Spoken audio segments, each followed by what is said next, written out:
Hey guys, I'm Megan.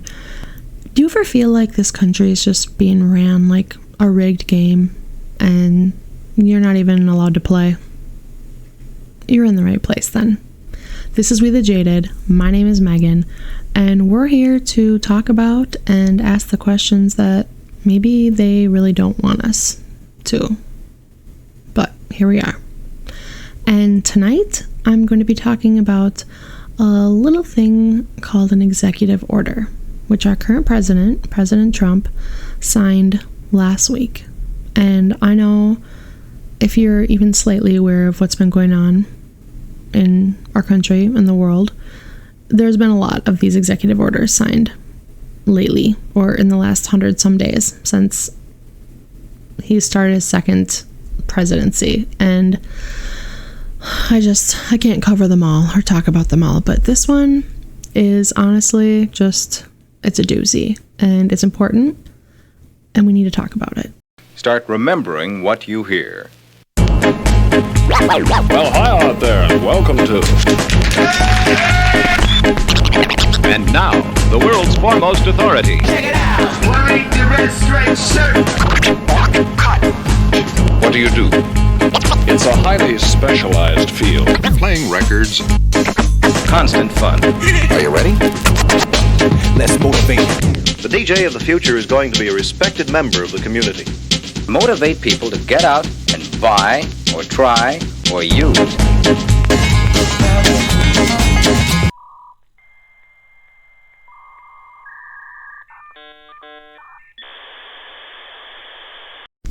So, on March 25th, our President Donald J. Trump, signed an executive order titled Preserving and Protecting the Integrity of American Elections. Okay? This is it. I printed it off. I have read it. Okay? Yeah, fun stuff. But it's got a lot to it, as you can see. And I know most people don't read these things, and they don't even really know what's going on. And I know I don't read all of them either, but when I got to digging into this one a little bit more, because I had seen some things shared on it, and I just wanted more clarification for myself and to see what was and wasn't true about the things I was reading. Yeah, it's not good. And I mean, in my opinion, it shouldn't be good no matter which side of the aisle you may fall on or say you align with. But I'm going to try and break it down in some digestible terms, I guess. At least the way that made sense for me and helped me. And you can just see for yourself. Or maybe you'll think of it differently than me, and we can talk about that. But starting at the beginning. So this executive order mainly, well, they say that it's about stopping illegal aliens from voting. That's the point of it, is that they need to secure our elections and make sure that these millions of undocumented or illegal immigrants are not voting. Okay? And if you've heard, I've heard different numbers given, but anywhere from 3 to 6 million illegals have voted in our elections. I don't know which elections they claim that they have voted in, but that's what they say. So this is a problem, right? That sounds like a pretty big deal, and they need to fix that. So that's what this executive order is supposed to be tackling.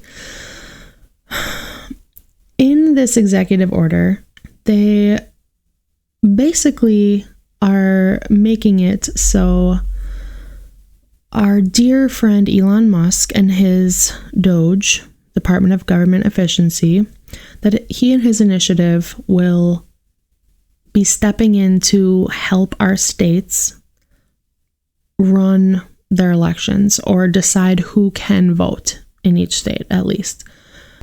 As it is now, our states, the elections are ran by our Secretary of States. These are people who in 35 states are elected, so they're partisan politicians. They're Republican or Democrat. They're chosen by the people of their state. In the rest of the states, there's different ways. They're generally just like appointed by the governor. So still they probably have a team, okay?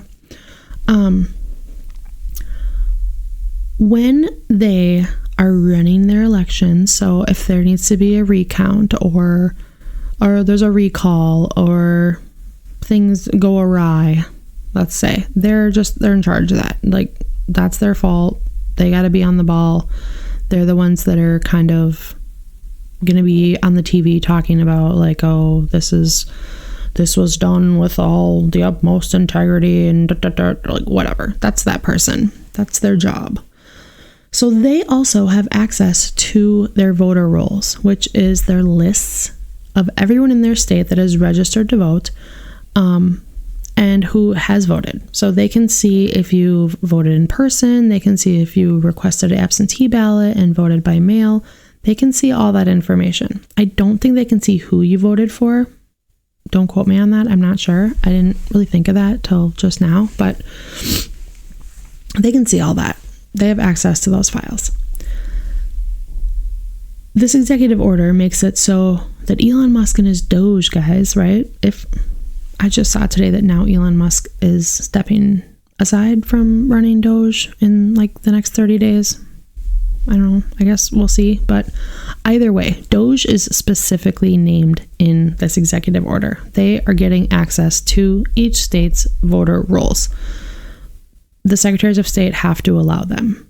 If they don't, there will be some punishment, which I'll get into later. But so they can go back in there and just, go through the lists and see who's on there, which they've done a great job at looking through lists recently when they've gone through things. I don't know if you've heard any little stories about the Social Security Department and the DOGE amazing capabilities of going through databases and sorting them and deciding what is what. But I would say that they're not the A team when it comes to that. But anyways, they're getting access to that. Another part to the executive order is that now secretaries of state will be able to cross-reference their voter rolls with these save files. I can't remember off the top of my head what the SAVE stands for, but basically they are lists that Homeland Security has of immigration status. So who's an immigrant in our country that they know of? They got lists of that. So secretaries of state in each state will be able to cross-reference, or DOGE, or whoever's doing this, I don't know, one or the other, or both. They'll be able to cross-reference the save files list, so the immigration database, and the voter rolls in the states. And on its face, like, that seems pretty legit. Like, yeah, that makes sense. If you have someone, in those save files that's clearly an immigrant, so should not be voting in our elections, and then they're also on the voter rolls, then ding, ding, ding, you got a winner. They should not be voting. But here's the issue. This has been done before. The state of Florida was able at some point, I don't actually know the date, I should know that, but they were able to cross-reference these lists, and they found 172,000 illegal voters when they did this and removed them from the voter rolls. So they were no longer registered to vote. They were like, nope, we found them. You are off the list. You cannot vote. And people were like, why am I not registered to vote? Like, I'm an American citizen. I would like to vote. May I vote, please? And no, you can't. You were removed because you were found in this database because you are an immigrant. So you do not have proper status to vote in our elections. Sorry. And they were like, no, but I am an American citizen. So they had to take a day off work or whatever have you, take time to go to federal court and prove their citizenship to get back on the voter rolls, to re-register to vote. And this like set off some alarms because there were many. So then there was an investigation, and there was like someone else from outside the state that'd come in and be like, we're going to get to the bottom of this. And there were court cases and filings. And through all of that, of 172,000 illegal voters, only one of them was found to actually be an immigrant that illegally voted. And he was Austrian, and he voted for a Republican. So there's that little tidbit. So comparing and cross-referencing those two lists doesn't have a good track record thus far, all right? Also, we have the National Voter Registration Act. This is a bill, a law that was passed through Congress, so it was legally passed. It was decided upon amongst, bipartisan Republicans and Democrats that this was legit. This is how we're going to just make sure that immigrants that should not be voting in our elections are not voting. Excuse me. That's a thing. That is legal because they went through this process and were like, yes, this is how we're going to do it. And now, generally speaking, this is how it should be being done. Executive orders, they are not that. They are not passed through Congress. They are not decided upon by the people. They are just written and signed by the president. So aside from everything I'm saying here, like this is 100% going to be challenged in court. And I'm pretty sure it already is has begun and is going to happen and will probably go all the way to the Supreme Court. But it's still an issue. Okay. It's still if nobody challenged it, then this is just the thing now. Okay. And I know it is actually kind of easy to hear some of this and be like, yeah, it doesn't really sound that bad though, because we shouldn't want people voting in our elections that shouldn't be. No, we shouldn't. And also they're not. It's not happening. Okay. In Trump's first presidency, he had a guy who was a czar of sorts, I guess. His name was Kris Kobach. And he was given the job of finding these illegal voters. Because even back then, even though Trump won, he was like him and Republicans, and just generally speaking, have had this on their minds. There are so many illegal immigrants that are voting. Why else are they letting them come across the border? Why are we taking in all these people? Because we know they're going to vote for Democrats, and that's why. So this has been on their radar, something they've wanted taken care of. So Kris Kobach was supposed to find these 3 to 6 million people that are illegally voting in our elections. And he had 4 years to do that. Okay. 2016 to 2020. And he did not find 3. That's what it said. So I'm going to guess he found 2 because it doesn't say 1, but it also doesn't say 3. So I'm going to guess 2. In 4 years, they were able to find and prove were illegal immigrants that were voting. Also, I think we are all aware of the 2020 fiasco of the big lie and all of the people that voted that shouldn't have voted, that were illegal or fake ballots or all of the things. All of those things have been challenged and none proven in court. So just had to add that little bitsy in there for you. The other big part of this executive order that people have been kind of up in arms in about a lot, and maybe you've heard, is the proof of citizenship test. So not an actual test, but what needs to be provided by an individual to prove they are a citizen and then be able to register to vote. And this, I'm going to say, I have kind of gone back and forth about some of this because I'm like, well, you can just go get a birth certificate. If you don't have one, you can just go to your county and get a birth certificate, and then you'll have one. Or you could just get a passport, then you'll have one. But that is just that's me, right? And probably a lot of you, yes, it may be that easy, but it's not that easy for everyone. So let's keep that in mind while I'm going through this. But to prove your citizenship, according to this executive order, you would need your original birth certificate, okay, is what is said. I don't even have my original birth certificate, and I think a lot of people probably don't. I have copies, like I've gone to the county I live in and requested copies, which are then, signed off on by them, and there's like a seal that they put on it and all that. I have not found really any good explanation anywhere yet as to if a copy of an original, like done via that way through the county, would be acceptable or not.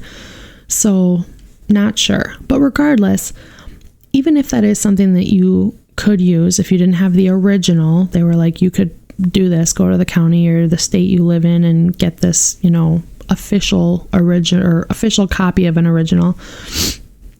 Not everyone can do that. Not everyone has access to a car to drive them to their courthouse, or they don't have the money. It costs money to do this. I don't know how much, but in Minnesota, I know I've had to pay money anytime I've had to do this. And also, not everybody is like me. Not everyone lives in a suburb or in the metro area nearby where they would need to go to get said copy. So it's just another hoop, right, that's being created for people to have to jump through, and not everyone would be able to do that. If you don't have a birth certificate, like I touched on, just don't have it, can't get the original, the copy thing doesn't work, or you can't get that, then you could have a passport, which kind of goes right back to what I said. Not everyone has access to a passport, which are even more expensive than just a copy of a birth certificate. And a lot of times to get the passport, you need to have the birth certificate, or you need to have other things. They don't just, just walk in and show them your driver's license and they give you a passport. It doesn't work like that.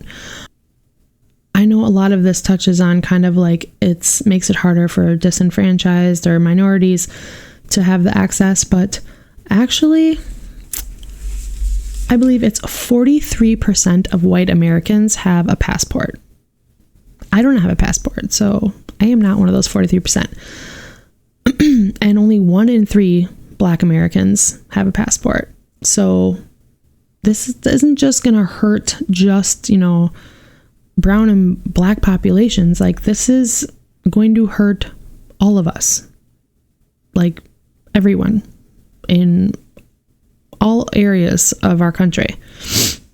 The real IDs, those would work, but only like 5 states have those. And I happen to live in one that does. And I know it's a bitch to get those, because I asked the last time I got my driver's license, like, hey, what if I want this real ID? What do I have to do? And she started listing stuff, and I was like, no, never mind. I don't care. I don't need it that bad.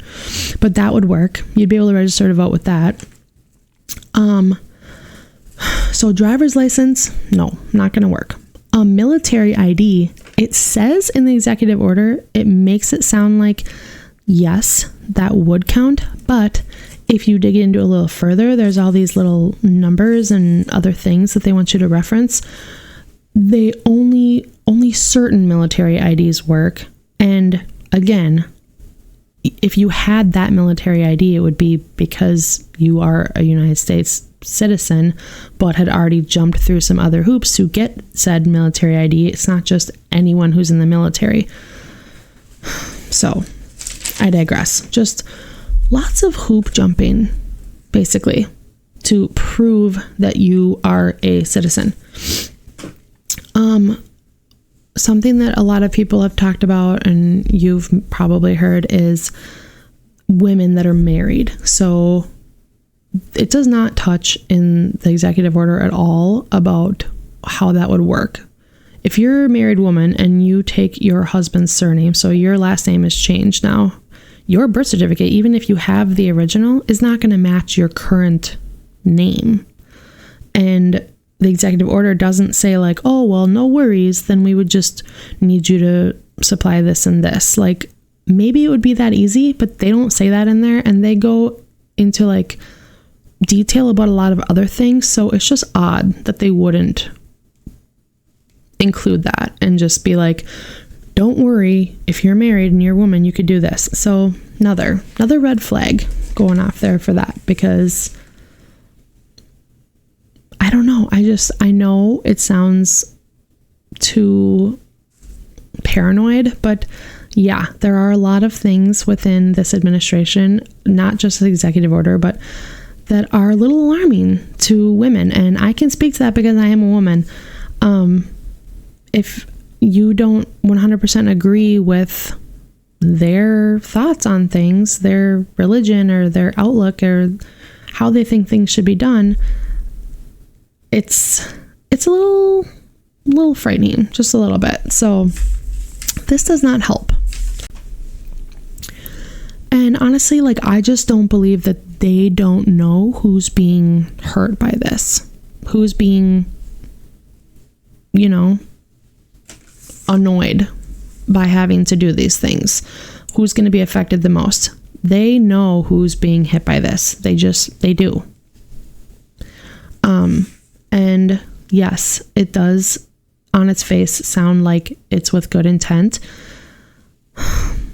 Parts of it, maybe, yes. I'm not going to just like shit all over the whole thing. And I mean, I assume that there are people that, you know, really do have some concerns about there being immigrants voting in our election and that not being okay. And yes, I agree. That should not happen. Should not be okay. But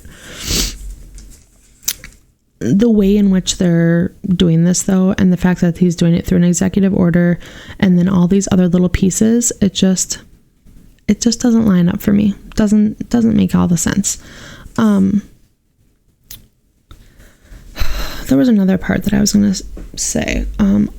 Kris Kobach, our friend Kris Kobach from before. So he was Trump's little, you know, find the immigrant voters czar in 2016. He's back now. He's involved in all of this again in the behind the scenes. But when he was the Secretary of State in Kansas, also, just like we talked about Florida, they did a little thing that he called the interstate cross check, where he didn't need to see the save files from Homeland Security. He just worked with secretaries of state in states around his, and they compared their own. So they were just like, hey, let's make sure these people aren't voting in my state and then coming to your state and voting in your state and double voting, right? Because that'd be some sneaky Democrat shit. So they did this. They compared their voter rolls lists, and he took 30,000, over 30,000 I think actually, but at least 30,000 people he took off the voter rolls in Kansas because of this interstate cross check, where they had the same names as someone else in a state nearby. So of course they were criminals who weren't supposed to be voting, and they should be X-nayed off there. Again, it was challenged in court because there were people that were like, hey, I am an American. I would like to vote, please. Why am I not able to? Yada, yada. Went through the whole spiel. Most of these 30,000 were students, like college students, obviously, and military officers, because there's an Air Force base that was heavily affected by this because, again, the military ID thing, they were like, nope, that's not going to work. But also there were a lot of the Jose Hernandez's and the Joe Browns, like the names that were just the same name, and that was it.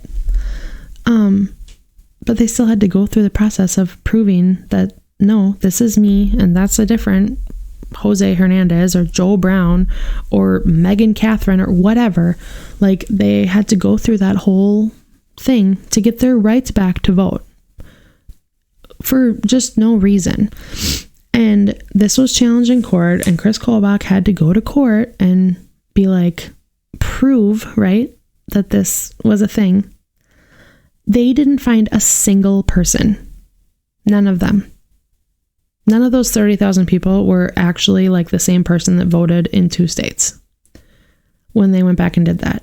And when he had to like talk about it in court, or, you know, report to court and address this, he's basically just like, well, I don't know what the big deal is. We're just checking. We're just making sure. Like, okay. But again, that's not legal. It's not just, you can't just see someone's name and be like, no, sorry. You have to prove to me who you are because your name is the same as someone else's, or just what your name is. Like,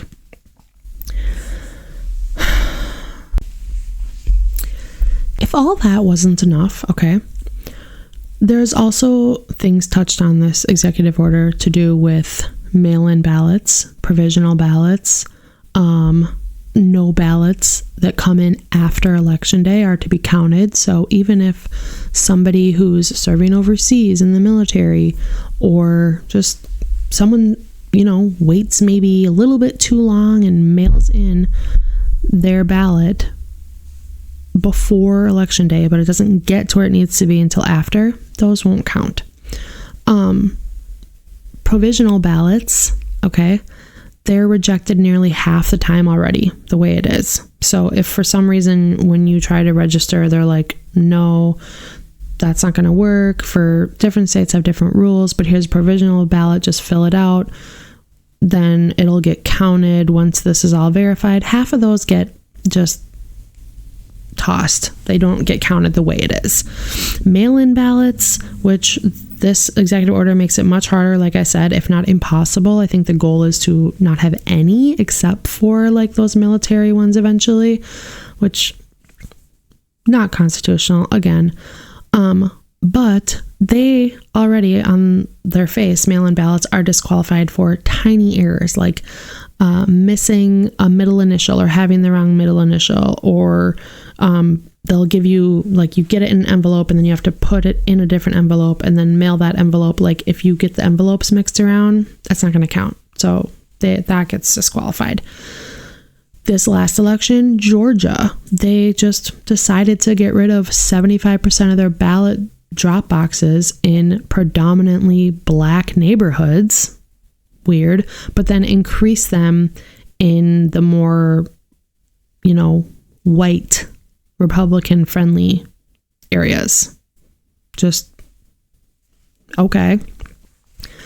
And there's even a new law that allows random people, just any person, okay, literal, like a vigilante if they wanted to challenge thousands of voters just because they want to. There are places where you can do that. So just some random Karen on the street can be like, you know what, I don't think that any of these votes from this neighborhood should be counted, just because. And then they have to go through a process of verifying all of those. So there's just so many things that make this so much more than what it says on the front of this, okay? It's not just about preserving and protecting the integrity of American elections. It's not. There's way more to it. It's much deeper than that. And if it was about just preventing fraud, then that would be one thing. But everything we've talked about here today, I think proves that it's not just about that. And there's all these little things, little hoops and tidbits for everyone to have to deal with.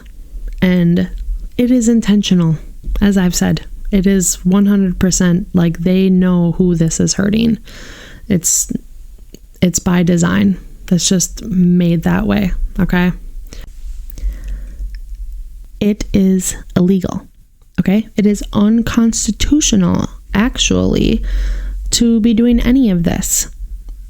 What Kobach did in Kansas, what they did in Florida, and now what they're doing with this executive order, okay? It violates the 10th Amendment, which, as I said before, Congress needs to legally pass these laws and these bills. Once they've done that, then cool. Like, that's what our Constitution says. The people vote in their representatives, and then the representatives pass bills, hopefully according to what the people who they represent would appreciate. This is not going through that process whatsoever. And as stated earlier, it's already being challenged, and it is most likely going to end up in front of the Supreme Court as to if this is an okay way of basically making people prove that they are American citizens, and that this executive order is just enough, that they don't need to go back and have it gone through the House and the Senate and passed properly as it should. So when you hear that, it's like, okay, great. You know, the Supreme Court, like, they know the Constitution. That's why they're there, right? They're not going to agree with this. But we don't know. I don't know. There's been some things over the last few years that many people maybe were not prepared for the Supreme Court to decide. So I guess we're going to find out. But the last little piece to this that I just wanted to make sure I told and talked about, because I didn't really know about this until I started digging into this executive order, is that so the Supreme Court makes the final determination, right, on most things. So something that they've actually done in the past, which could be related to this, aside from just being like, hey, like, no, you can't do this, is that in this executive order, it says that if states do not allow the DOGE people in to their voter rolls, or they don't agree to do this like cross-referencing with the Homeland Security lists, that they're gonna have federal funding taken from them. Like, nope, no money for you at all federally, because you're not doing what this executive order says. That has actually already been struck down by the Supreme Court. Not this executive order part, but back in the old Obama days, all right, Obamacare, the Affordable Care Act. In the Affordable Care Act, it said states would get certain funding and money if they did what the ACA said, which was buy into these programs, this insurance marketplace. If they did that, then they would get this funding, all funding or some parts of funding. I don't know. But if they didn't, then they weren't going to get that money. And that was challenged and brought all the way to the Supreme Court. And the Supreme Court said, no, you cannot do this. Like, Obama and you guys, sorry, that's not going to work. That's unconstitutional. You can't force these states to do something that you're saying and to get money federally. That's just not going to fly. So the Supreme Court has already said that that's not okay. And that is a very similar stipulation in this executive order. They're saying you will not get federal funding to your state if your state does not abide by this executive order, which, as I said before, secretaries of states are often partisan politicians. So as you can imagine, there are going to be states, I live in a blue state, where they're going to be less excited about just going along with all of this, right? They're going to push back, or they're not going to want to do it, or they're not going to do it. This says they're not going to get any funding then. So if that goes to the Supreme Court, just that part of it, and the Supreme Court, in my opinion, says what they should, because if they said it about the ACA, they should say it about this, that no, sorry, that's not going to work. You can't do that. Cool. If they say that, that makes sense. If they don't, then, I mean, that's not good. That's one more thing that's giving them the thumbs up. Like, yes, this executive order is, it's good to go. But if they say, no, this is not gonna work. Okay, this is unconstitutional. This executive order is donezo. Okay, we hereby rule that as a Supreme Court. If they say that, who's to say that Trump and his administration are gonna follow that?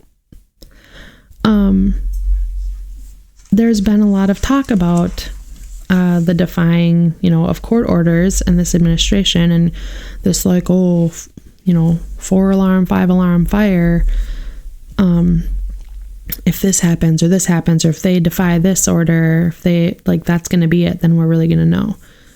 There's been a lot of talk of that, and thus far, there's really only been one thing that I've heard people get a little worked up about, to do with the illegal immigrants that were sent on those planes down to El Salvador, and there was a federal judge that said no more, and they did anyways, and a lot of back and forth about if they did or they didn't. But depending on how you see that, they've already defied court orders. So if the Supreme Court says this executive order is not constitutional and they can't do it,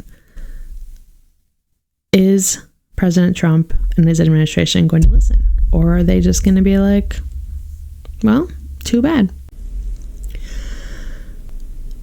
A reason that we have to even wonder if Trump and his administration are going to follow through with what the Supreme Court says in this instance, or any instance, to be honest, is that he has this odd love for President Andrew Jackson, which, I'm going to be honest, I didn't know a lot about President Andrew Jackson before diving into all of this. I used to know all the presidents when I was younger. I know I could, there was a song I knew him all by, but no, not now. But he has said, President Trump, on several occasions, he goes back to this talking of Andrew Jackson, how much he likes him, he was his favorite, he was the best, right?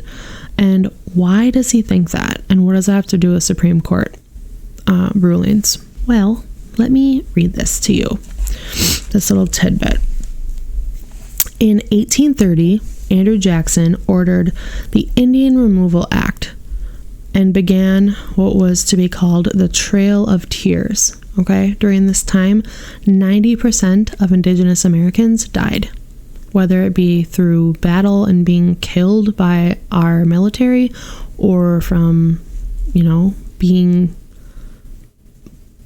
removed from where they lived, or not having food, or being able to care for themselves, or losing parts of their family, and just, they died, okay?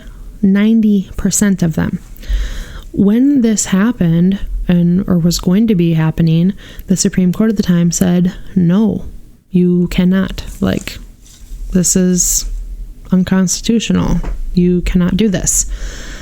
To which Jackson reportedly said, John Marshall, he was the Chief Justice of the Supreme Court at the time, John Marshall has made his decision, now let him enforce it. Okay? Essentially, that means you and what army are going to enforce me not doing this? That was what Andrew Jackson said back then about that. And there has been numerous times when it has been hinted at by either Trump himself or his Vice President, J.D. Vance, has mentioned this specifically. But you and what army, basically, about the Supreme Court?